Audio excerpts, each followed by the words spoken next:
নিতাই গৌর সীতানাথ প্রেমানন্দে একবার হরি হরি বলো। নিতাই গৌর সীতানাথ প্রেমানন্দে একবার হরি হরি বলো। নিতাই গৌর সীতানাথ প্রেমানন্দে একবার হরি হরি। তো ভক্তবৃন্দের চরণে আমার কোটি কোটি দণ্ডবত প্রণিপাত। শ্রীমদ্ ভাগবতের একাদশ স্কন্ধে আছে ভগবদ উদ্ধব সংবাদ। সংবাদ মানে সংস্কৃতের সংবাদ মানে কথোপকথন। শিষ্য জিজ্ঞাসা করবে, গুরু উত্তর দেবে, সংবাদ। যেমন গীতাকে কি বলা হয়? কৃষ্ণার্জুন সংবাদ। অর্জুন প্রশ্ন করছে, কৃষ্ণ উত্তর দিচ্ছে। ভাগবতেও আমরা দেখি একাদশ স্কন্ধে ভগবদ উদ্ধব সংবাদ। উদ্ধব প্রশ্ন করছেন, ভগবান উত্তর দিচ্ছেন। উদ্ধব জ্ঞানী শ্রেষ্ঠ, ভক্ত শ্রেষ্ঠ। উদ্ধবের তো সবই জানা, তথাপি ভগবানকে জিজ্ঞাসা করছেন কেন? আমরা দেখি সনাতন গোস্বামীপাদ কাশীতে গিয়ে মহাপ্রভুকে কত প্রশ্ন জিজ্ঞাসা করছেন, মহাপ্রভু তার উত্তর দান করছেন। দেখবেন চৈতন্য চৈতামৃতের সনাতন শিক্ষা সেটি আছে। উদ্দেশ্য মহাপ্রভুর, সনাতন তো সবই জানেন, উদ্দেশ্য মহাপ্রভুর মুখ হতে জগতের জীব শুনুক, তাহলে তাতে দৃঢ় বিশ্বাস জন্মাবে। উদ্ধবের তাই উদ্দেশ্য যে ভগবানের মুখ থেকে সবাই শুনুক, তাহলে অন্তরে দৃঢ় বিশ্বাস জন্মাবে। উদ্ধব জিজ্ঞাসা করেছেন, গোবিন্দ তোমাকে পাওয়ার তো অনেক উপায় শাস্ত্রে বলেছে, জ্ঞান, যোগ, ভক্তি এগুলি প্রধান। সবগুলিতে কি একরকম পাওয়া না? পথগুলি কি পৃথক পৃথক না এক? অর্থাৎ জ্ঞানের পথে গেলে যা পাওয়া যাবে, যোগের পথে গেলেও তাই পাওয়া যাবে, ভক্তির পথে গেলেও তাই পাওয়া যাবে। তাহলে সবাই একটা পথে অনুসরণ করতেন, কেন ভিন্ন ভিন্ন পথ? ভগবান তার উত্তর দিচ্ছেন, বলছেন দেখো, আপন আপন প্রকৃতি রুচি অনুযায়ী কেউ বলেন জ্ঞানই শ্রেষ্ঠ, কেউ বলেন যোগই শ্রেষ্ঠ, কেউ বলেন ভক্তি শ্রেষ্ঠ। কিন্তু মনে রেখে দিও, তিনটেই আমার প্রাপ্তির উপায় হলো, তিনটিতে কিন্তু সমান ফল পাওনা হয় না। জ্ঞানের দ্বারা কি পাওয়া যায়? জ্ঞানের দ্বারা মুক্তি পাওয়া যায়, কিন্তু কৃষ্ণ সেবা পাওয়া যায় না। কোথাও কেউ দেখাতে পারবেন না যে কোনো জ্ঞানী কৃষ্ণ সেবা পেয়েছেন, মুক্তি পেয়েছেন। যোগী যোগ সাধন করে কী লাভ করবেন?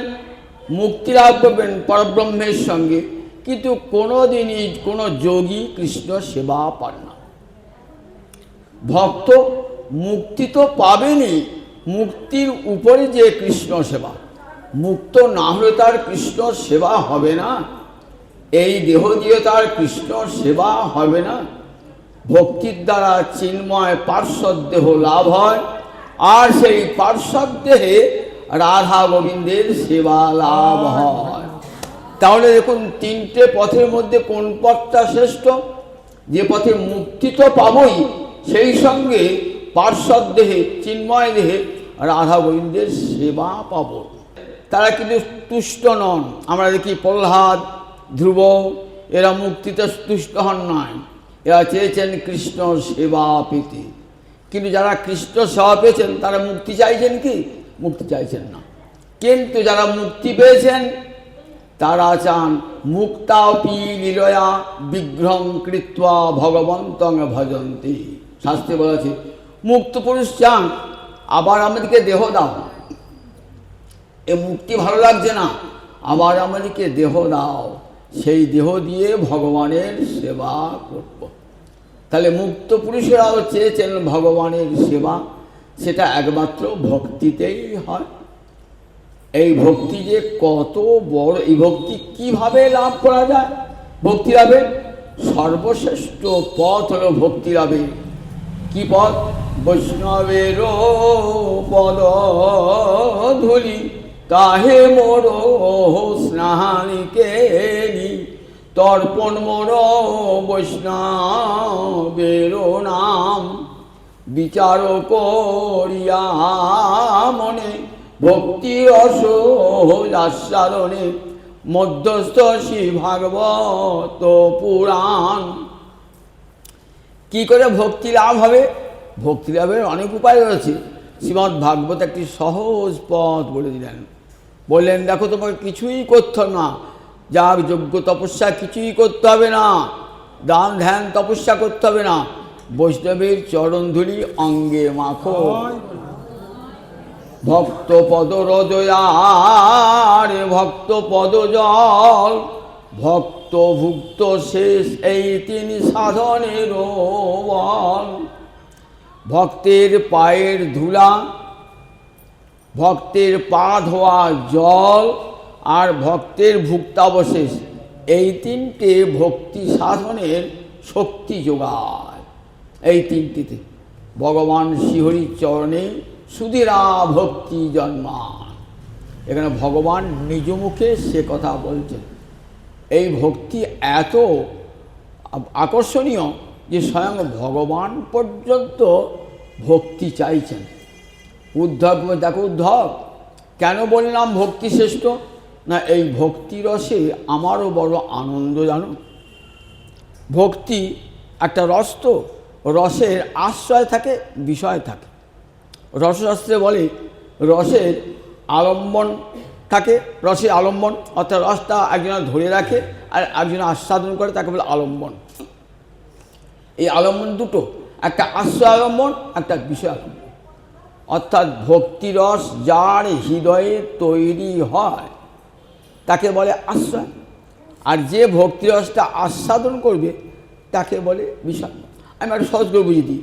ধরুন মায়ের হৃদয়ে বাৎসল্য রস আছে, বাৎসল্য মানে ছেলেকে ভালোবাসা, সেটা মায়ের হৃদয়ে উৎপন্ন হচ্ছে, আর সেটা আস্বাদন করবে কে? ছেলেকে ধরিয়ে জড়িয়ে ছেলের এখানে চুমু খাওয়া, ছেলেকে খাইয়ে দেওয়া, সে আস্বাদন করবে, ছেলেটা আস্বাদন করবে। তাহলে ছেলে হলো বিষয় আলম্বন আর মা হলেন আশ্রয় আলম্বন। যে পাত্রে ভক্তিরসটা থাকে তাকে বলে আশ্রয়। দুটো পাত্র থাকে, আর একটা ভক্তিরস যায় কোথায়? না, ভক্তিরসটা যায় যে বিষয় তাতে যায়, বিষয় তাতে যায়। অর্থাৎ ভক্তের হৃদয়ে ভক্তিরস তৈরি হচ্ছে, আর ভগবান সেই ভক্তিরস আস্বাদন করছে। মায়ের হৃদয়ে বাৎসল্য রস তৈরি হচ্ছে, শিশু সেই বাৎসল্য রস আস্বাদন করছে। স্ত্রীর হৃদয়ে প্রেম রস তৈরি হচ্ছে, কে আস্বাদন করছে? স্বামী তার আস্বাদন করছে। ঠিক তেমনি বললেন দেখে এই ভক্তি রস ভক্তের হৃদয়ে তৈরি হচ্ছে, আস্বাদন করবেন কে? ভগবান আস্বাদন করবেন। তাহলে ভগবান বিষয়, ভক্ত হলো আশ্রয়, ভক্ত আশ্রয়, ভগবান বিষয়। তা বিষয়ের অন্তরে জেগেছে আশ্রয় হবার ইচ্ছা। বিষয় ভগবান দেখছেন ভক্ত আমাকে ভালোবাসে, আমিও তো ভক্তকে ভালোবাসি, কিন্তু কি আশ্চর্য, ভক্তের ভালোবাসাটা যেন বেশি আনন্দদায়ক। আমিও তো ভক্তকে ভালোবাসি, আমার ভক্ত আমাকে ভালোবাসে, দুজনেরই সমান আনন্দ হয়। সমান আনন্দ হলে কি হবে? দেখা যাচ্ছে ভক্তের আনন্দ যেন আমার চেয়েও বেশি। তখনই ভগবানের অন্তরে ইচ্ছা জাগলো যে আমাকে ওই ভক্তিরস পেতে হবে। ভগবান তো, তার তো ভক্তিরস নাই, ভগবানকে যখন ভক্তি করে, ভগবানের হৃদয়ে ভক্তি থাকে নাকি? ভক্তি কোথায় থাকে? ভক্তি ভক্তের হৃদয়ে থাকে, ভগবানের হৃদয়ে তার ভক্তি থাকে না। পদ্মকোষে মধু থাকে, কিন্তু সে মধু কোনোদিন কেউ দিতে পারে না। আপনি পদ্মের কাছে গিয়ে বললেন, ও পদ্ম একটু মধু দাও তো, পদ্ম বলবে আমি তো মধুই করবো না। তাহলে কোথায় মধু পাবো? বললেন দেখো ওই যে মৌচাক তৈরি করেছে মৌমাছি না, ওর কাছে গেলে মধু পাবে। তার ভগবানের হৃদয়ে যে ভক্তি থাকে সে ভক্তি দান করা যায় না। তাহলে সেই ভক্তিটা দান করবে কে? ভক্ত দান করবে। ভক্তের হৃদয়ে থাকে সেই ভক্তিটা, ভক্ত দান করবে। ভগবানের অন্তর ইচ্ছা জেগেছে যে আমিও তো ভক্তকে ভালোবাসি, ভক্ত আমাকে ভালোবাসে, কিন্তু আমার চেয়ে ভক্তের অধিক আনন্দ হয় কেন? দেখুন, বিজাতীয় আস্বাদনের লালসা জেগেছে, বিজাতীয় আস্বাদনে। কীরকম আস্বাদ জেগেছে? তখন বলছেন যে দেখো আমি তো ভক্তি পেতে চাই, কোন উপায় অবলম্বন করলে ভক্তি লাভ হবে? উদ্ধবকে বলছেন, শোনো, শাস্ত্র খুঁজে খুঁজে দেখলাম যে এক জায়গায় রয়েছে, কি রয়েছে? নিরপেক্ষং মুনি শান্তং নির্বৈরং সমদর্শনং অনুব্রজামি অহং নিত্যং পুয়েয় ইত্রং ঘিরেমিভি। ভক্তের পায়ের ধুলা অঙ্গে মাগলে ভক্তি লাভ হয়। অঙ্ঘ্রি রেণুভি, অঙ্ঘ্রি মানে সংস্কৃতে অঙ্ঘ্রি মানে চরণ, রেণু মানে ধুলা। অঙ্ঘ্রি রেণুভি তৃতীয় বহুবচন হয়েছে। অঙ্ঘ্রি অর্থাৎ পায়ের চরণ ধুলির দ্বারা অহম আমি পুয়েয় আমি পবিত্র হব। ভক্তের চরণ ধুলির দ্বারা আমি পবিত্র হব। ভগবান তো চিরপবিত্র আছেন, তথাপি ভগবানের অন্তরে ইচ্ছা জেগেছে আমি ভক্তের চরণ ধুলি মেখে পবিত্র হব। তার তিনি কি সব ভক্তের চরণ ধুলি মাখবেন নাকি? বললেন, কোন ভক্তের চরণ ধুলি আমি অঙ্গে মাখি জানো?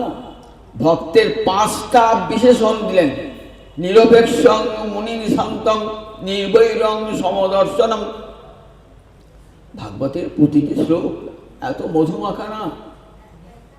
আখটাকে যদি যন্ত্রে পেষণ করা হয়, যেমন গড়গড় করে রস বার হয়, ঠিক তেমনি ভাগবতের এই কঠিন ষষ্ঠ শ্লোকগুলিকে বিশ্লেষণ করলে রস বেরিয়ে আসে।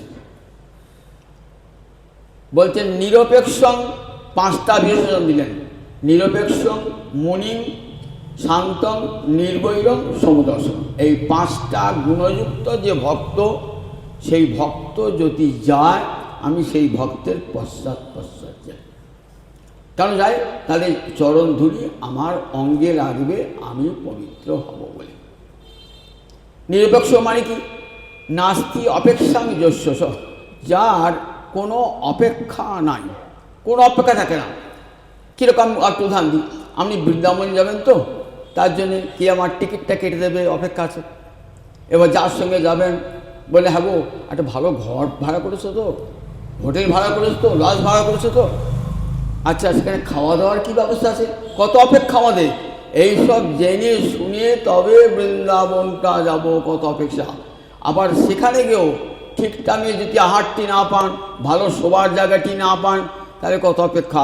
এই কোন জায়গায় নিয়ে আমাকে এনে ফেলালে, ওই আমার যা কথা ছিল তা তো পেলাম না। এসব কত রকম বিচার হয়, কত অপেক্ষা।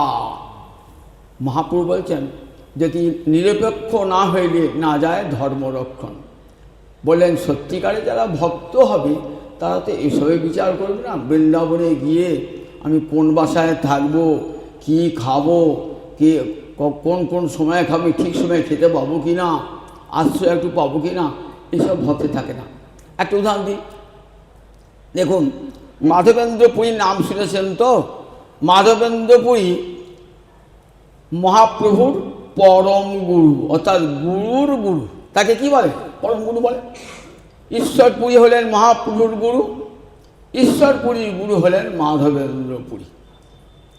বৃন্দাবনে গিয়েছেন, তিনি রেলেও যান নাই, এসি গাড়িতেও যান নাই, হেঁটে হেঁটেই গিয়েছেন।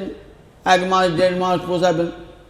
প্রতিমধ্যে কে আমাকে খাওয়াবে, কে আমাকে থাকতে জায়গা দেবে, জল ঝড় পেলে কোথায় আশ্রয় পাবো, এসবের অপেক্ষাও নাই। রাধারানী আশ্রয় দেবেন ঠিকই, কত অন্তরে কতখানি দৃঢ় বিশ্বাস, আমি যখন রাধারানী আমাকে নিয়ে যাচ্ছেন ঠিক আমার সব ব্যবস্থা করবেন, সব আমি তার চরণের শরণাগতা, তিনি আমার ব্যবস্থা করবেন। এইভাবে গিয়েছেন, সারাটা দিন বৃন্দাবনে ঘুরে ঘুরে বেরিয়েছেন। ক্ষুধা পেয়েছে কিন্তু কাউকে চাইবেন না। ক্ষুধা পেয়েছে, আমরা ক্ষুধা পেয়ে ছটফট করি, কোথা খাওয়া যাবে, কোথা খাওয়া যাবে, ক্ষুধা পেয়ে ভজন নষ্ট হবে তো কাউকে চাইবেন না। ভজন বচ কৃষ্ণ নামানন্দে অন্তরটা ভরে রয়েছে। কোথায় বসে আছেন? গোবিন্দ কুণ্ডে বসে আছেন। গোবিন্দ কুণ্ডে বৃন্দাবন গিয়েছে যারা জানেন, গোবিন্দ কুণ্ড একটা কুণ্ড আছে, সেই কুণ্ডেতে বসে আছেন। সারাটা দিন গেল, সকাল গেল, দুপুর গেল, সন্ধেবেলা হয়েছে, তখন ক্ষুধাও পেয়েছে কিন্তু ভজন থেকে এতটুকু নিবৃত্ত হন না। কোন অপেক্ষা নাই, থাকবেন না বৃক্ষতলেই থাকবেন, খেতে না পান না খেয়েই থাকবেন, তবু কাউকে বলবেন না আমার ভুখ লেগেছে খাবার দাও। দেখুন ভগবান বলেছেন না যে শরণাগত জনকে আমি রক্ষা করি, অনন্যাস চিন্তন্ত মাং যেজনা পর্যুপাসতে তেষাং নিত্যাভিযুক্তানাং যোগক্ষেমং বহাম্যহম। আমাদের গীতা পড়ান সবাই, গীতার এই শ্লোকটি আছে, অনন্যাস চিন্তন্ত মাং যেজনা পর্যুপাসতে। আমাকে যে কায় মনে বাক্যে ভজন করে, সব সময় চিন্তয়ন্ত, এই যে কথাটি বললেন সত্যি প্রত্যন্ত পথ হয়েছে, সব সময় বর্তমান চিন্তাটা সব সময় কেমন অনন্য, কৃষ্ণ ছাড়া আর অন্য কোনো চিন্তা অন্তরে না। এমনি করে যদি কায়মনোবাক্যে আমাকে কেউ ভজন করে, তার আহার এবং গ্রাসাচ্ছাদ, তার আহার এবং পরিধেয় বস্ত্রের জোগাড় আমি, তার বাসস্থানের জোগাড় আমি করে দিই, তার গ্রাসাচ্ছাদনের ব্যবস্থা আমি করে দিই। ভগবান এই কথায় কতখানি বিশ্বাস। দেখুন আমাকে যে চিন্তা করে, সব সময় আমার স্মরণ মনন করছে, আমি তার গ্রাসাচ্ছাদনের ব্যবস্থা করি। অনন্যাস চিন্তয়ন্ত, সব সময় কৃষ্ণ ছাড়া অন্তরে আর অন্য কোনো চিন্তা নাই। আবার পর্যুপাসতে মানে পরিযুক্ত উপাসতে করে সন্ধি করে হয়েছে পর্যুপাসতে, তার মানে পরিত উপাসতে, অর্থাৎ সর্বপ্রকারে ভজনা, কায় মনো বাক্যে ভজনা। আমরা মুখে যতটা দেখাই কাজে দেখাতে পারি কি? মুখে একটু গৌর মন্দিরে গেলাম, একটু কানলাম টানলাম, চোখে জল ফেলাম, খুব ভক্তি মনে হলো, পরে করে দেখি সংসারে বেশ ডুবে গেছি, আর গৌরের কথায় মনেই নাই, গোবিন্দের কথায় মনেই নাই। তাই কায় মনোবাক্যে ভজন। আবার ভগবানের যদি একটু পরিশ্রম হয়, সেও বিরক্ত, ও বাবা ভাগবত পাঠে 500 লোক আসবে, প্রসাদ মশাদ দিতে হবে, জায়গা ফাঁকা পালতে, ও দরকার নেই বাবা, ওসব কাজ ঝামেলা কাজ করে দরকার নেই। দেখুন তাহলে আমাদের ভজনটা কেমন, আমাদের মুখে একরকম, আমি গৌনা নিয়ে থাকতে পারি না, আমি গৌর নিয়ে থাকতে পারি না, মুখে কায় মনোবাক্যে। কায় মনোবাক্যে যদি ভজন, গোবিন্দ জানতে পারেন তো, অন্যজনকে ঠকানো যায় কিন্তু গোবিন্দকে কোনোদিন ঠকানো যাবে না। তিনি তো আমার হৃদয়ে বসে রয়েছেন, আমার মনটা দেখছেন যে আমি সত্যিকারে কৃষ্ণ ভজন করি, গোবিন্দকে ভালোবাসি, সত্যিকারের গৌরকে কি ভালোবাসি। যদি সত্যিকারে ভালোবাসতাম তাহলে কখনোই আমার মনে এক মুখ এক হতো না। আমি ছেলেকে যে ভালোবাসি, সত্যিকারে মন করে ভালোবাসি, যতক্ষণ ছেলেটি আমার কলকাতায় গিয়েছে আসবে ততক্ষণ আমি না খেয়েই বসে আছি, ছেলেটি খাইনি। এমনকি এমনি করে ভালোবাসতে পারি গৌরহরিকে, আহা গৌরহরি আমার এখনও ভোগ হয় না, আমার ক্ষুধা লেগে ছটফট করছি, আমার গৌরহরি খেলো না এখনও পর্যন্ত, আমার খাবার জন্য ব্যস্ত হয়ে পড়েছি। দেখুন যদি ঠিক সময় খেতে না, তার যে নিমন্ত্রণ করছে তার উপর রাগ রোষ কত কী হয়ে থাকে। তাহলে আমাদের কত অপেক্ষা আমাদের অন্তরে রয়েছে, কত অপেক্ষা রয়েছে। তাহলে কায় মনোবাক্যে সত্যিকার যদি ভজন করতে পারি, তাহলে ভগবান বলছেন তার গ্রাসাচ্ছাদনের ভার আমি নিজে গ্রহণ করি। তাই ভক্ত সবসময় নিরপেক্ষ, কোনো কিছুরই অপেক্ষা রাখে না। আমি থাকবো কোথায়, আমি খাবো কি, এসব চিন্তা ভক্তের থাকে না। আমি ভজন করছি, আমার খেতে দেওয়ার মালিক ভগবান মনে হয় দেবেন না। 5 বছরের 5 মাসের 6 মাসের শিশু মায়ের করে থাকে, সে কি ভাবে আমি কোথায় থাকবো, আমাকে কে খাওয়াবে, সে নিশ্চিন্ত মনে থাকে, মায়ের কাছে জানে, মায়ের কাছে সে নিশ্চিন্ত। তেমনি ভগবানের কাছে একবার তার নিশ্চিন্ত হয়ে যান যে ভগবানের চরণেই শরণাগত। মহারাজ পরীক্ষিতকে বলছেন সুখদেব, বলছে দেখো কেন কথং কবয় দুর্মদান্ধান, যারা ধনমদে মত্ত তাদের গৃহে কেন যাবেন? বলছে যারা কৃষ্ণ ভক্ত তারা কেন যাবেন ধনির দুয়ারে, কি জন্য যাবেন? মহারাজ পরীক্ষিতের অন্তরে বাঞ্ছা যে লজ্জা নিবার জন্য একটা কাপড় তো চাই, ধনী ঘরে দাঁড়ালে একটা কাপড় হতো দেবে, এ গায়ে কাপড় নয় বলি চিরানি কিং পথিন সন্তি, রাস্তায় ছেঁড়া কাপড় পরে থাকে না, কতজনা কত ব্যবহার করে ফেলে দেয়, সেগুলো আমি পরতে পারো না? চিরানি, বৈরাগ্যের কেমন ছবি তুলে দেখুন সুখদেব, চিরানি কিং পথিন সন্তি, পথে পথে ছেঁড়া বস্ত্র পরে নেই কেন? ধনীর বাড়ি যাবে কেন? কথম দুর্মদান ধান ভজন্তি কবয়, কেন ধনীকে ভজনা করতে হবে কেন? আচ্ছা দুটি খেতে তো হবে পেটটা ভরাবার জন্যে, বললেন কেন? নৈব দিশন্তি অঙ্ঘ্রিবা, গাছে বন নাই, ফল না, গাছে ফল ধরে না, ফল দুটো কোনো বৃক্ষ তোমাকে ফল দেবে না, তার তো পরাবৃত, পরে কি উপকার করবার জন্য আছে, সেটা খেতে পেটটা ভরাতে পারো। একটু জল তো খেতে হবে, জলটা কোথায় পাবো? শরিত অপ্য অশুষ্যন। আচ্ছা নদী নালার জল কি সব শুকিয়ে গেল? জল খাওয়ার জন্য ধনী বাড়ি যেতে হবে কেন? জল খাওয়ার জন্য নদী নালা কি শুকিয়ে গেল নাকি? আচ্ছা থাকবার জন্য রাত্রে জায়গা চাই, কিংন গুহা রুদ্ধা, গুহাগুলো কি সব বন্ধ হয়ে গেছে?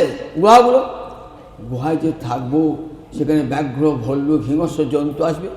কিং অজিত উপসন্নান্য ন অবধি, যারা গোবিন্দ চরণে শরণাগত তাদের কি গোবিন্দ রক্ষা করেন না?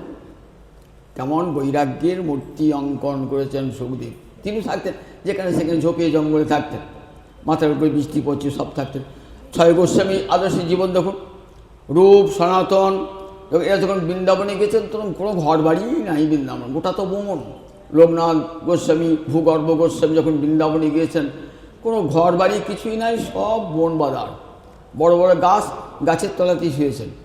ঝড় দিচ্ছে, বৃষ্টি হচ্ছে, বাদল হচ্ছে, সাপ চলে যাচ্ছে গা দিয়ে, পাশে পাশে বাঘগুলো গর্জন হচ্ছে, কই তাদের ভয় হয়েছে?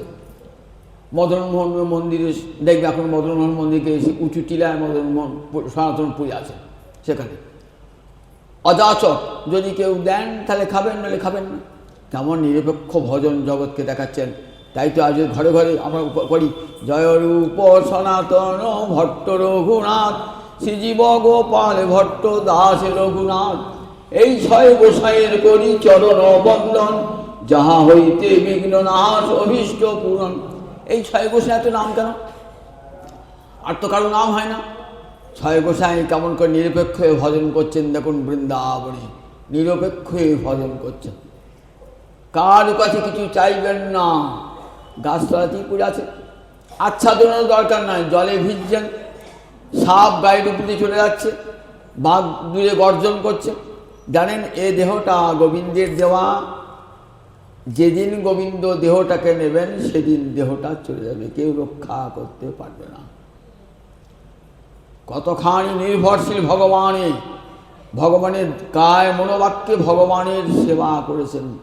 তাই দেখুন বলছেন যারা আমাকে কায় মনোবাক্যে সেবা করে সেই ভক্তের যোগ এবং ক্ষেম আমি বহন করি। যোগ মানে যেটা ভক্তের নাই সেটা যদি ভক্ত মনে মনে চায়, ভগবান বলছে আমি ভক্তকে সেটা দিয়ে আসি। আর যে জিনিসটা দিলেন সেটা রক্ষার ভার, সেটা রক্ষার ভারও আমার।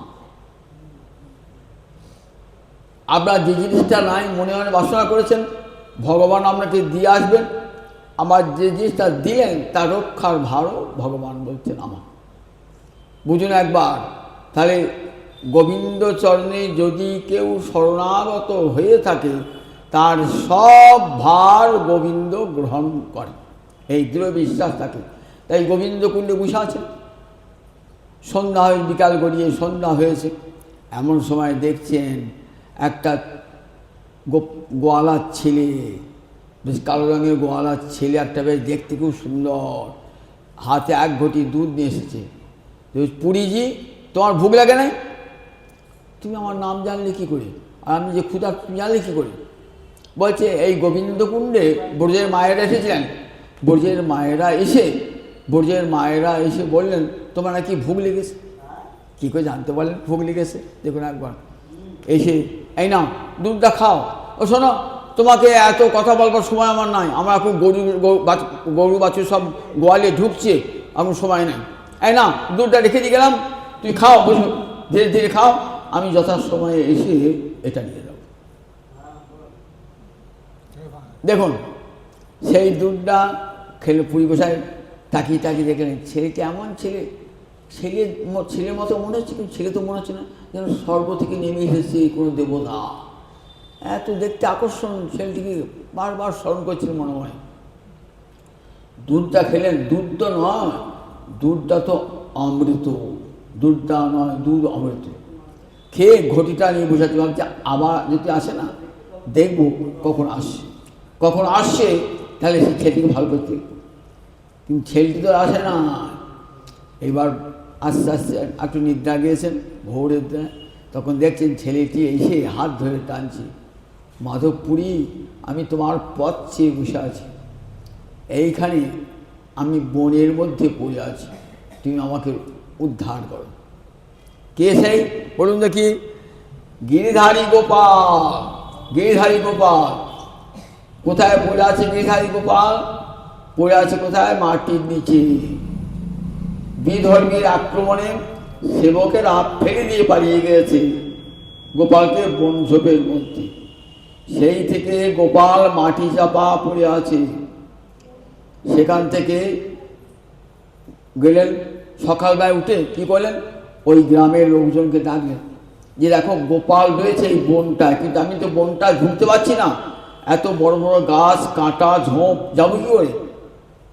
সাধু বাবা বলেছেন সব গ্রামের লোক ছুটে এসেছে, কোদাল কুড়ুল সব নিয়ে এসে বনটা কাটতে দেখছে একটা ঢিপির মতো জায়গা। ঢিপিটা যে খুঁড়েছেন তখন দেখছি বিশাল গোপাল। সেই গোপালকে নিয়ে এসে কোথায় প্রতিষ্ঠা করলেন? গোপালকে নিয়ে এসে গোবর্ধনের উপরে সেই গোপালকে প্রতিষ্ঠা করলেন, গোপালকে বৃন্দাবনে গোপাল। সেই গোপাল এসেছেন, গোপাল তো থাকবার জায়গা নাই, কি করলেন, একটা পাথর দিয়ে ঘর বানালেন, 3-4টে পাথর, মাথায় একটা পাথরের ছাদ দিয়ে সেখানে গোপাল বসিলেন। চতুর্দিকে সংবাদ হয়ে গেল বৃন্দাবনের গোপাল আবির্ভূত হয়েছে। সঙ্গে সঙ্গে কত ময়দা, কত ঘি আসছে, কত চাল আসছে, কত শাকসবজি, কত মিষ্টান্ন আদি আসছে, বিশাল ভোগ হয়ে গেল, বিশাল ভোগ 56-36 ব্যঞ্জন হয়ে গেল, কিছুই নাই। দেখো কেমন সেবা হয়ে গেল মাধবেন্দ্রপুরী, বিশাল নাম হয়ে গেল অন্নকূট উৎসব। কে গোপাল বলুন দেখি? যখন গোবর্ধন যজ্ঞ হয়েছিল না, তখন গোপাল এক মূর্তিতে সব ভোজন করেছিলেন। ইন্দ্রযজ্ঞের সম্ভার দিয়ে গোবর্ধন যজ্ঞ হয়েছিল। গোবিন্দ ওই গোবর্ধন মূর্তি ধারণ করে দেখালেন, সব খেলেন, বলেন দেখো ইন্দ্রকে দাও, ইন্দ্র খায়, আর আমার গোবর্ধন সব খাচ্ছে। নিজেই গোবর্ধন মূর্তি ধারণ করেছেন। সেই গোপাল মূর্তি প্রতিষ্ঠা হলো। কতখানি দেখুন, কতখানি মানে ভগবানের আত্মসমর্পণ, নিরপেক্ষ, কোনো অপেক্ষা নাই। আমরা কোনো ধনী ব্যক্তি গৃহে এলে পরে তাকে খুব আদর করি, আর যে গরিব লোকটি তাকে এত আদর করি না। তো দেখুন একটা উদাহরণ দিই, কালনা ভগবান দাস বাবাজি নাম শুনেছেন তো? কালনায় ভগবান দাস বাবাজি নাম সিদ্ধ পুরুষ, নাম ছাড়া কিছুই জানতেন না, দিবারাত্র নাম করে থাকতেন। কালনায় এসেছেন, কালনায় এসে যেখানে ঝলক দর্শন হয় নিতাই গৌড়ের, সেইখানে দাঁড়িয়েছেন তো দরজা আপনা আপনি খুলে গেল। পুরীর তো ভয়ে ব্যাকুল, এই যা নিতাই গৌড়া পালিয়ে যাবে নাকি? পিছনে তাকিয়ে দেখছেন এক তেজস্বী বৈষ্ণব দাঁড়িয়ে। অনেকক্ষণ নিতাই গৌর দেখলেন, দরজা আপনা আপনি বন্ধ হয়ে গেল। এবার গঙ্গার তীরে তার সাধন পীঠ হলো ভগবান দাস বাবা। সেই ভগবান দাস বাবার সেবা করছেন তো খুব নাম হয়েছে। বর্ধমানের মহারাজা এসেছেন দেখতে। বর্ধমানের মহারাজা ঢুকছেন, উনি তো লীলাসন করছেন। লীলাসরণ করতে করতে এমন লীলাসন করছেন যে বৃন্দাবনে একটা গোবিন্দ মন্দির একটা তুলসী গাছ খাচ্ছে ছাগলে। কোথায় বৃন্দাবন আর কোথায় কালনা, এটি লীলাসন হচ্ছে। তখন কী করছেন, ভগবান দাস বাবা লাঠি নিয়ে হেই দূরা দূরা দূরা করছে। ঠিক এমনি সময়ে বর্ধমানের মহারাজা ঢুকেছেন, আর বেরো বেরো দূরা দূরা দূরা। মহারাজা ভাবছেন আমি এলাম ভগবান দাস বাবার নাম শুনে, বাবা আমাকে দূরা দূরা বলছে, লাঠি করে তাড়া করছে। খুব অন্য, যা নাম শুনেছিলাম সেরকম লোক নয়। আমরা তো মহারাজ গেলাম, আমাকে তো আদত্ত করি না, দূরা দূরা বলছে। পরে ভাবলেন, পরে শুনলেন যে না না, উনি তখন লীলাস্মরণ করছিলেন। ওই সময় বৃন্দাবনে একটা ছাগল একটা তুলসী পাতা খাচ্ছিল। রাজা বললে কি সত্যি করে রাখবো? তখন তো ফোন ছিল না, তখন ছিল পোস্ট অফিসে কী ছিল, টেলিগ্রাম। সঙ্গে সঙ্গে টেলিগ্রাম করলে আজই পেয়ে যাবে। আজকে টেলিগ্রাম করলে সেখানে একটা বর্ধমানের মহারাজার লোক তাকে বলে, দেখো তো এই সময়টা আমি গিয়েছিলাম ভগবান দাস বাবার কুটিরে, তখন আমাকে দূর হ বললো। লোকে বলছে, তার ভক্তেরা বলছে নাকি ওই সময় বৃন্দাবনে একটা ছাগল গোবিন্দ মন্দিরে ওই তুলসী পাতা খাচ্ছিল। আর খবর নাও তো। লোকটি বলে হ্যাঁ হ্যাঁ, একটা বৃন্দাবন একটা ছাগল ঠিক ওই সময়, গতকাল একটা ছাগল গোটা গাছ মুড়িয়ে খেয়ে দিয়েছে। পরে যখন জানলেন না, এসে নত জান হয়ে যে ছি আপনার মতো মহাত্মার প্রতি আমি বিরূপ মনোভাব পোষণ করেছিলাম, সেটা আমার অপরাধ হয়েছিল, আমার ক্ষমা করুন। কোনো অপেক্ষা নাই, রাজা এসেছে তার জন্য আলাদা ব্যবস্থা, কোনো অপেক্ষা নাই। আবার ওনারই শিষ্য জগদীশ বাবা বৃন্দাবনে থাকতেন, কালীদহের কাছে থাকতেন।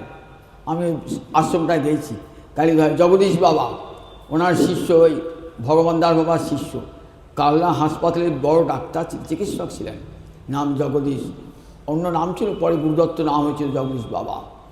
তা জগদীশ বাবা যেখানে থাকতেন পুরনো কালীদহ, সেই পুরনো কালীদহতে বসে আছেন, তাকিয়ে আছেন কোথায়, তাকিয়ে আছেন যমুনার দিকে, যখন সেই রাধা গোবিন্দের লীলা দর্শন করছেন। সকাল থেকে বসেছেন, দুপুর হয়েছে, প্রসাদ হয়ে গেছে। শিষ্য এসে দেখছেন গুরুদেব তো ধ্যানমগ্ন। গুরুদেবকে শেষ কেউ ডাকতে হবে না, শিষ্য এসে পাশে বসেছে। শিষ্য দেখ তাকিয়ে থাক, রাধা গোবিন্দের লীলা দর্শন হচ্ছে।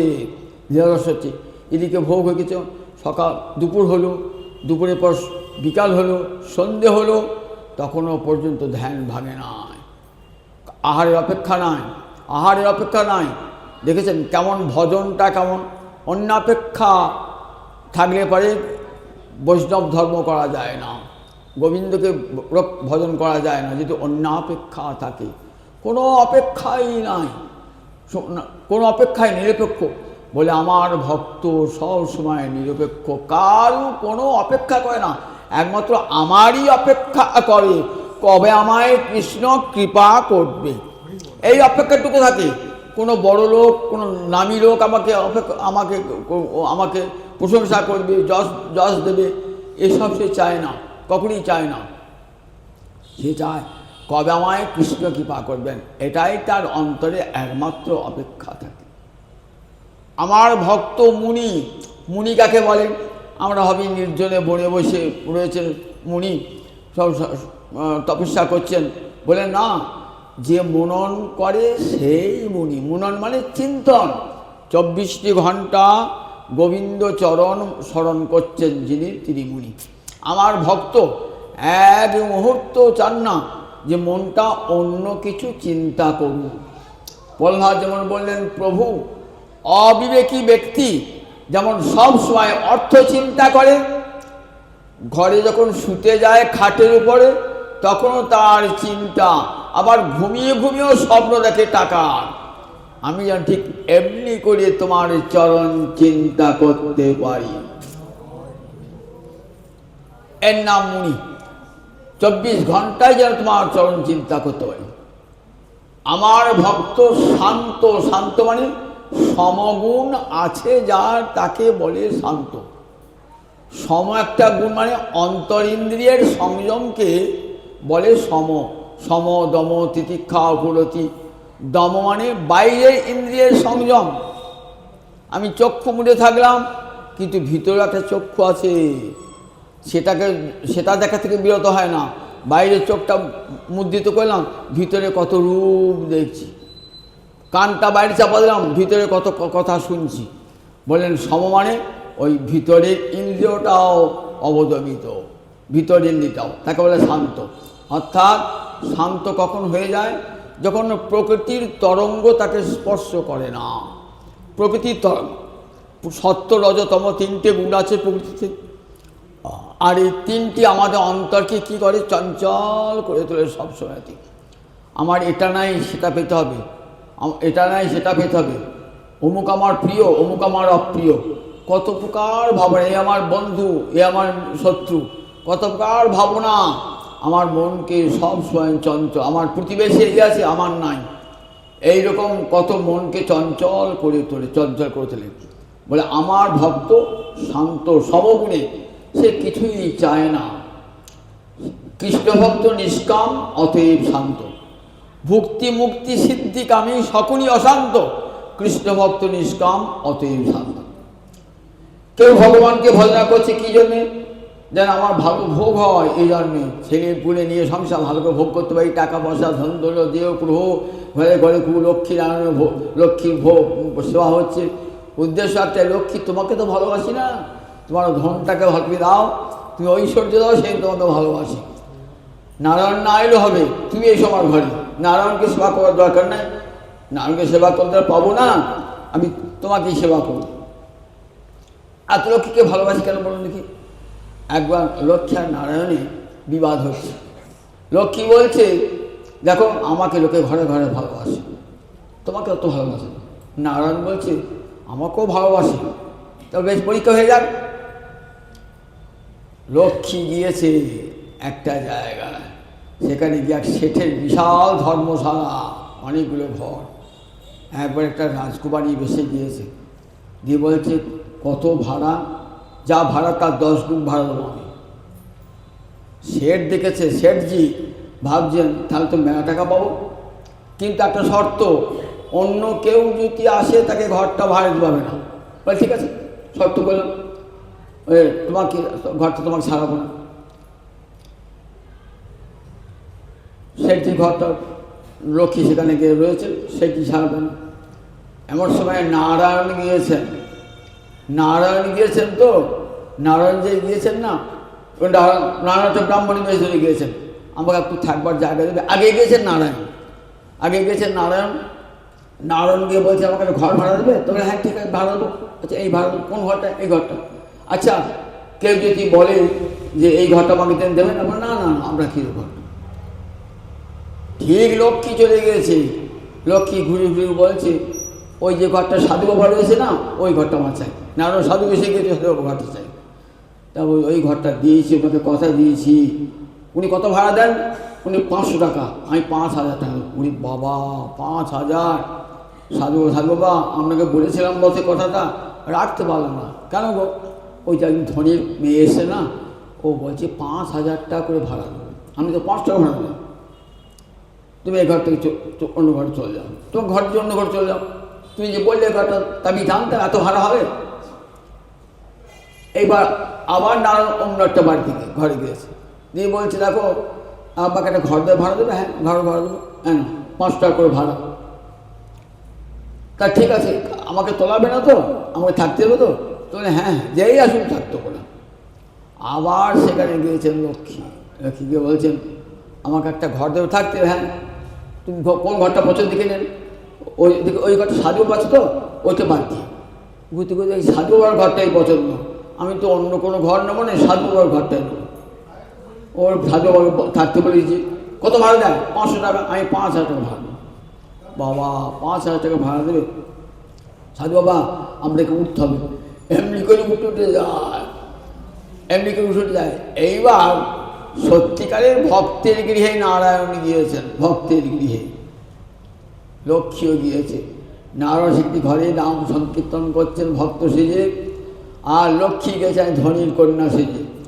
বলছেন আমি এই ঘরটি চাই যে ঘরে সাধু আছে। বললে আমি 5,000 টাকা ভাড়া দেবো, 5 লাখ টাকা ভাড়া দেবো। বলে 5 কোটি টাকা দিলেও এখানে থাকবেন আমার সাধু বাবা, আমি 5 কোটি টাকা তো এই ঘর দেবো না। এসেছেন নারায়ণ বৈকুণ্ঠে। বলে দেখলে তো ভক্ত আছে যারা তোমাকে দেবে না, তারা ধন চায় না জগতে, কোটি কোটি টাকা দিলেও আমাকে তারা ভালোবাসে। তাই আমরা ঘরে থেকে লক্ষ্মীকে সেবা করি, নারায়ণকে রাখি না, নারায়ণকে ডাকি না। লক্ষ্মী পুজো কোথাও করি, লক্ষ্মী পুজো করি, ঘরের নারায়ণকে আদর করি না। কিন্তু একটা কথা, যেখানে নারায়ণ আদর নাই লক্ষ্মীও সেখানে যায় না, লক্ষ্মীও সেখানে যায় না। যেখানে পতির সেবা হয় না সেখানে সতী যাবে? সতীও যায় না সেখানে। যে নারায়ণ সেবা করে না সে তো লক্ষ্মী ছাড়া, যে নারায়ণ সেবা করে না সে লক্ষ্মী ছাড়া। তাই দেখুন জগতে বললেন মুনি শান্ত, বললেন যার ভক্তি মুক্তি সিদ্ধিকামী সকলে অন্য, কেউ ভোগ চান, কেউ চায় মুক্তি। বলে এই আর সংসারে আসছেন মায়ার সংসারে, আমাকে একবারে মুক্তি দিয়ে দাও। তাদের অন্তর যতক্ষণ মুক্তি না পাচ্ছে অন্তরটা চঞ্চল। ভোগী যেমন ভোগ্যবস্তু না পেলে মনটা চঞ্চল, বলেন ঠিক তেমনি মুক্তিকামীর মন চঞ্চল হয়ে থাকে। যারা সিদ্ধি চান 8 প্রকার সিদ্ধি, তাদেরও মন চঞ্চল হয়ে থাকে। কাদের মন চঞ্চল নয়? কৃষ্ণ ভক্ত নিষ্কাম অতএব শান্ত। তাদের ভক্তি কামনা নাই, মুক্তি কামনা নাই, সিদ্ধি কামনা নাই, একমাত্র কৃষ্ণ চরণ প্রাপ্তির কামনা। তাই চিত্ত সব সময় স্থির। আমার ভক্ত কেমন? তুল্য নিন্দা স্তুতি মৌনী সন্তুষ্ট যেন কেনচিত। গীতায় ভক্তিযোগ পড়েছেন তো, সেখানে ভক্তিযোগ কী বলছে? আমার ভক্ত কেমন? কেউ নিন্দা করলেও চিত্ত বিচলিত হয় না, আবার কেউ যদি প্রশংসা করে তাতেও আমার ভক্ত উল্লসিত হয় না। যা পেয়েছে তাতেই সন্তুষ্ট। গোবিন্দ আমাকে যেটুকু দেবার তাই দিয়েছেন, তাতেই সে সন্তুষ্ট থাকে।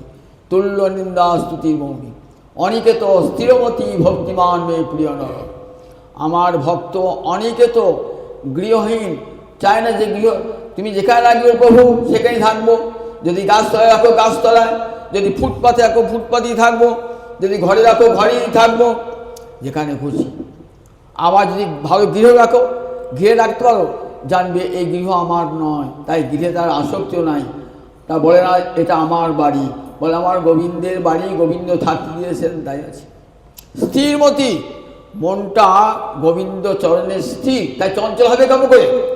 মন তো গোবিন্দ চরণে স্থির লগ্ন হয়ে রয়েছে, তাই স্থিরমতি আমার ভক্ত।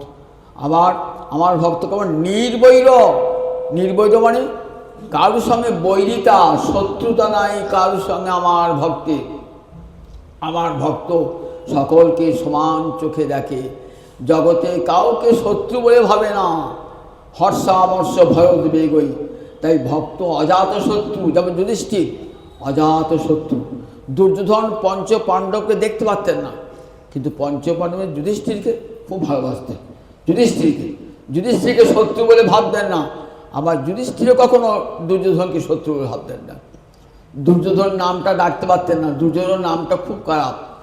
অতি দুঃখে যার সঙ্গে যুদ্ধ করতে হয় তাকে বলে দুর্যোধন। কি বলতেন? বলতেন সুযোধন, সুযোধন বলতেন। আবার যখন রাজসূয় যজ্ঞ হলো, রাজসূয় যজ্ঞে দেখুন সবচেয়ে বড় ভাগটা কাকে দিয়েছে? দুর্যোধনকে। ভাণ্ডারী, যেখান থেকে সব লোকজনকে খাওয়ানো দাওয়ানো হবে না, যেখানে খাদ্য আহার্য আছে সেইখানে ভাগটা দিলেন দুর্যোধনকে। কতখানি বিশ্বাস দেখুন। তাই ভক্তের কেউ শত্রু হয় না। আমার ভক্ত নির্বৈর। সমদর্শনম, আমার ভক্ত সত্যকে দর্শন করেছে বলে সকলকে সমানভাবে ভালোবাসে।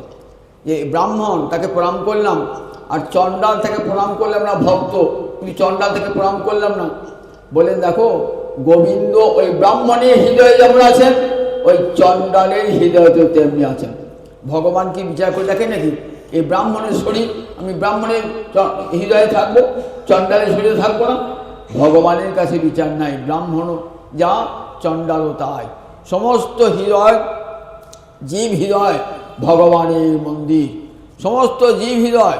কাজে জীবে সম্মান দিবে জানি, কৃষ্ণ অধিষ্ঠান কার বাণী? আমার মহাপ্রভুর বাণী।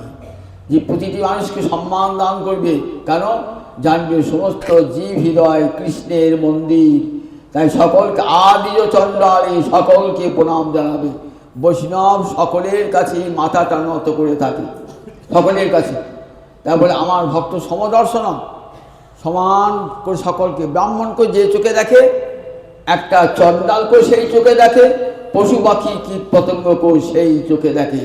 সর্বত্র কৃষ্ণ বিরাজমান, এই বোধ থাকে আমার ভক্তের অন্তরে। নির্বৈরম এমন যে ভক্ত, সেই ভক্তের পিছনে পিছনে আমি যাই। অনুব্রজ মানে পিছনে পিছনে যাওয়া। অনুব্রজ আমি নিত্য একদিন গেলাম তা নয়, প্রতিদিন যখন ভক্ত যায় নিত্য, আমি তার পশ্চাতে পশ্চাতে যাই। কেন? অহং প্রিয়, আমি পবিত্র হব। অঙ্ঘ্রি জানিবি, তার চরণ ধুলির দ্বারা আমি পবিত্র হব। আচ্ছা, তুমি পিছনে যাও কেন? বলে পিছনে না আগে তো চরণ ধুলি পাবো না। যদি ভক্ত দেখে ফেলায় যে ভগবান আসছে, তাহলে তো ভক্ত পা টিপে টিপে যাবে। বললে না, ভক্ত যখন সংসার ত্যাগ করে হা কৃষ্ণ বলে বৃন্দাবনের পথে ছোটে, তখন আর পিছন ফিরে তাকায়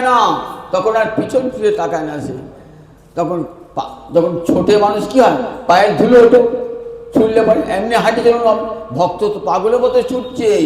ব্রজগোপীরা রাসের দিনে নিসম্য গীতং তদনঙ্গ বর্ধনং ভজস্ত্র কৃষ্ণ গৃহীত মানসা আজ মৌরণ্য লক্ষিত দমার সযত্র লোল জবলোল কুণ্ডল, সযত্র কান্ত জবলোল কুণ্ডল, পাগলে নিয়ে ছুটছেন। ঠিক তেমনি করে ভক্ত ছোটে পাগলের মতন। সনাতন গোস্বামী পাদ চলেছেন কোথায়? পুরীধামে। পাগলের মতন কতক্ষণে গৌরাঙ্গ হরির চরণ পাবো। তাই যখন ছোটে ছুটলে পারি কি হয়? পায়ের ধুলি উৎক্ষিপ্ত হয়। বলে সেই পায়ের ধুলি আমার অঙ্গে লাগবে, আমি পবিত্র হয়ে যাব। দেখেছেন তো ভাগবতের কেন এত আদর? কোথাও শুনেছে আমার কথা? সবাই আমরা কি করি? ভগবানের চরণ ধুলি চাই, আর ভগবান চাইছেন ভক্তের চরণ ধুলি। কোথাও শুনেছেন? তাই ভাগবত এত জনপ্রিয়। কোন সুদূর অতীত কাল হতে ভক্তের ঘরে ঘরে, মঠে মন্দিরে পাঠ বললেই ভাগবত পাঠ। এমন নূতন কথা জগতে কেউ শুনেছেন যে ভগবান ভক্তের চরণধুলি অঙ্গে মাখেন? তাহলে ভগবান কি অপবিত্র? বললেন না না, ভগবান কি কখনো অপবিত্র? তার নাম শুনলি পবিত্র যায়। যে অপবিত্র পবিত্র বা সর্বাবস্থান গত যশ পরে পুণ্ডরিকাক্ষম সব বাহ্যাভ্যন্তর সূচি। আমি অপবিত্র হন, পবিত্র হন। গোবিন্দ নাম যদি মনে মনে স্মরণ করেন, আমি পবিত্র। তিনি কখনো অপবিত্র হন? তাহলে বলছেন যে আমি পবিত্র হব। তাহলে কে বলে আমি পবিত্র যে অপবিত্র? বললেন না, ভগবানের উদারে কি আছে? অনন্তকোটি ব্রহ্মাণ্ড আছে, অনন্তকোটি ব্রহ্মাণ্ডের জীব আছে। কি করেন? ভক্তের পায়ে ধুলো নিয়ে সব জীবকে পবিত্র করে দেন। গর্ভবতী মা সন্তান আছে তো, ঠাকুরতলায় গেলে কী করে? সেখানে ধুলো নিয়ে পেটে লাগিয়ে নেয়, আমার ভক্ত সন্তান যেন ভক্ত। ঠিক তেমনি ভগবানের উদরে অনন্ত কোটি ব্রহ্মাণ্ড জীব আছে। ভগবান কি করে? সে ভক্তের চরণ ধুয়ে নিয়ে যেন জগৎকে দেখান, সবাইকে পবিত্র করে দেন। শ্রী গোস্বামী টিকায় বলেছেন, শ্রী গোস্বামী আপনি গিয়ে বলেন না, দেখো ভগবান অপবিত্র আছে। কীরকম? ঋণ যদি কেউ শোধ করতে না পারে, তাহলে সে অপবিত্র। ঋণ যদি শোধ করতে না পারে, কোনো মানুষ মরবার সময় ছেলেকে বলে যায়, বাবা আমার শ্রাদ্ধ হোক আর না হোক, অমুকের কাছে এত টাকা বাকি আছে, সে শোধ করিও, নইলে আমাকে নরকগামী হতে হবে। ঋণ থেকে সবাই মুক্তি পেতে চায় মৃত্যুকাল। তাহলে ভগবানের একটা ঋণ আছে। কী ঋণ আছে? ভক্ত যেমন করে ভজে, ভগবান কিন্তু তেমনি করে ভক্তকে ভজতে পারেন না। ভক্ত সর্বস্ব ত্যাগ করে ভগবানকে ভজে, ভগবান তো সর্বস্ব ত্যাগ করে ভক্তকে বন্ধ করতে পারবে না। ভক্ত একজন কি ভালোবাসে? গোবিন্দকে। আর ভগবান কোটি কোটি ভক্তকে ভালোবাসে। তাহলে ভালোবাসা ভাব হয়ে যায়। একনিষ্ঠ ভক্তির প্রতিদান কখনো বহুনিষ্ঠ ভক্তির দ্বারা হয় না। কাজে ভগবান ঋণী থেকে যান, সেই ঋণটা শোধ হবে ভক্তের চরণধুলি অঙ্গে মাগলে বাড়ে। বিশ্বনাথ চক্রবর্তী আরও সুন্দর করে শোনালেন। গোবিন্দের ইচ্ছা হচ্ছে আমি ভক্তি লাভ করব, ভক্তি লাভ করব। কোথায় গিয়েছেন? ব্রহ্মলোকে বিচার হচ্ছে, ব্রহ্মলোকে। সেখানে সব বেদ বেদান্ত স্মৃতি সব তন্ত্র সব রয়েছে, ভাগবত পুরাণ আদি সব রয়েছে, সবাই সেখানে অধিষ্ঠাত্রী সব দেবতা রয়েছেন। বলছে আমি ভক্তি পেতে চাই। সব শাস্ত্র নীরব। তুমি ভক্তি পেতে চাও ঠাকুর? তোমাকে তো লোকে ভক্তি করে, কীভাবে ভক্তি নিজে করবে? বলছে না, জানো ভক্ত আমাকে ভালোবেসে যে আনন্দ পায় না, সেই ভক্তের ভক্তি লাভ করে আমার তত আনন্দ হয় না। আমি চাই ভক্তের ভক্তি। কোনো বিধান নাই শাস্ত্রে, সব শাস্ত্র চুপ। ভাগবত শাস্ত্র বলছে হ্যাঁ একটা বিধান আছে। কি বিধান আছে? তুমি ভক্তি লাভ করতে পারো, বিধান আছে। ভক্তের চরণ ধুলি যদি অঙ্গে মাখো বিনা মহৎপাদ রজভিষেকম। প্রহ্লাদ বলেছেন বাবা বেদ পড়লেই ভগবানকে জানা যায় না। তুমি বলছো আমার গুরুদেব ষণ্ড এবং অমর্ক বেদে কোথাও গোবিন্দকে খুঁজে পান নাই। কি করে পাবেন বাবা? যতক্ষণ ভক্তের কৃপা মাথায় না পড়ছে ততক্ষণ পর্যন্ত বেদ বাক্যের অর্থ বোঝা যায় না। ভক্তের চরণধুলি মাথায় পড়ে না। আবার প্রহ্লাদ, আবার রাজর্ষি ভরত বলেছেন রাজা রঘুবনকে, রাজা তুমি যাচ্ছ গুরুগৃহে পালকিতে চড়ে, কী করে যাব? ভক্তের চরণধুলি অঙ্গে মাখতে মাখতে যেতে হয়। ভক্তের চরণধুলি অঙ্গে মাখতে হয়, তবে ভক্তি লাভ হবে। বিনা মহৎপাদ রজভিষেক। রজ অভিষেক মানে ধুলাতে অভিষেক। ওই বৈষ্ণবের পদধূলি তাহে মোর স্নান কেলি তর্পণ মোর বৈষ্ণবের নাম। বৈষ্ণবের পদধূলি অঙ্গে মাগলে তবে কৃষ্ণ ভক্তি লাভ হবে। আমার জন্য একটি বিধান আলাদা হবে না? আমি যে ভগবান বললেন তুমি যত বড় ভগবান হও, বিধান আমাদের একটাই পাল্টাবো না। ভাগবত বলছে কি বিধান? ভক্তের চরণধুলি অঙ্গে মাখতে হবে। আমি ভগবান বলে আলাদা করে বিধান হবে না। আমাদের কাছে ভক্ত ভগবান সমান। ভাগবত বলছেন ভক্ত ভগবান দুই সমান আমার কাছে। তাহলে কি করে? বেশ ঠিক আছে, ভক্তের চরণধুলি। জগতে কোন ভক্তের চরণধুলি মাখবেন তিনি দেখছেন। কোন ভক্ত শিরোমণি কে আছে? ভক্তের শীর্ষদেশে কে আছে? জগতের যত ভক্ত, সমস্ত ভক্তের মধ্যে প্রহ্লাদ সর্বশ্রেষ্ঠ। প্রহ্লাদের চেয়ে হনুমান শ্রেষ্ঠ। কেন? প্রহ্লাদ সেবা পায় নাই, হনুমান সেবা পেয়েছে। হনুমানের চেয়ে শ্রেষ্ঠ কারা? পাণ্ডবেরা। ভগবানের সঙ্গে একসঙ্গে শয়ন করেছেন, ভোজন করেছেন। পাণ্ডবদের চেয়ে শ্রেষ্ঠ কারা? যাদবেরা। ভগবানের সঙ্গে রক্তের সম্পর্ক হয়েছে। যাদবদের মধ্যে শ্রেষ্ঠকে উদ্ধব। উদ্ধব আবার বৃন্দাবনে দেখছেন আমার চেয়ে শ্রেষ্ঠকে রক্তপত্র যারা কৃষ্ণ চরণ সেবা করে, তার চেয়ে শ্রেষ্ঠ কারা? দেখলেন শ্রীদাম সুদাম সখাগণ কাঁধে চড়ে। তার চেয়ে শ্রেষ্ঠ কারা? মা যশোদা, রোহিণী। এরা ভগবানকে বকে, ভগবানকে বেঁধে রাখে, লাঠি দিয়ে ভয় দেখায়। তাদের চেয়ে শ্রেষ্ঠকে? ব্রজগোপীরা। ব্রজগোপীদের মধ্যে আবার শ্রেষ্ঠকে? রাধারানী এবং চন্দ্রাবলী। তার মধ্যে শ্রেষ্ঠকে? রাধারানী। এই রাধারানীর চরণটা কেমন? সোনার চরণ, মহাভাব স্বরূপিণী। ভক্তি গাঢ় হতে হতে হতে হতে কোথায় গিয়ে শেষ হয়েছে? মাদনাক্ষ মহাভাব। দুধ ফুটে ফুটে ফুটে ফুটে একবার সপ্ত চাঁচি হয়ে গেছে। ঠিক তেমনি ভক্তিরস একবারে গাঢ় হতে হতে হতে হতে একবারে মহাভাব স্বরূপিণী রাধা মূর্তি ধারণ করেছে। কৃষ্ণ ভক্তি রাধা মূর্তি ধারণ করেছে। এই রাধারীর চরণ কেমন? হেমবর্ণিত তো, সোনার মতো বড়। চরণটাও তো সোনার মতন। তার পায়ে যে ধুলি লাগে সেই ধুলিটাও সোনা হয়ে যায়। রাধারীর সোনার চরণের সোনার ধুলি অঙ্গে মেখে কালো কৃষ্ণ আমার গৌরাঙ্গ হরি হয়ে নবদ্বীপে পেলেন। শচীগর্ভ সিন্ধু মাঝে এলেন। হরে কৃষ্ণ কৃষ্ণ কৃষ্ণ হরে হরে, হরে রাম রাম রাম হরে হরে। জগৎ জীবের দ্বারে দ্বারে সেই হরিনাম দিলেন। আমার গৌরাঙ্গ হরি কৃষ্ণ রাধানী চরণ ধুলা অঙ্গে মেখে কালো কৃষ্ণ গৌর হয়ে এলেন। কী দান করবার জন্যে?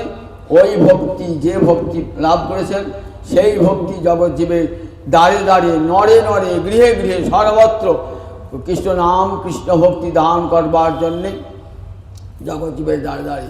তাই দেখুন, যত রাধানী ঋণ শোধ হবে, যত হরে কৃষ্ণ নাম করবেন, হরে কৃষ্ণ কৃষ্ণ কৃষ্ণ হরে হরে, হরে রাম রাম রাম হরে হরে।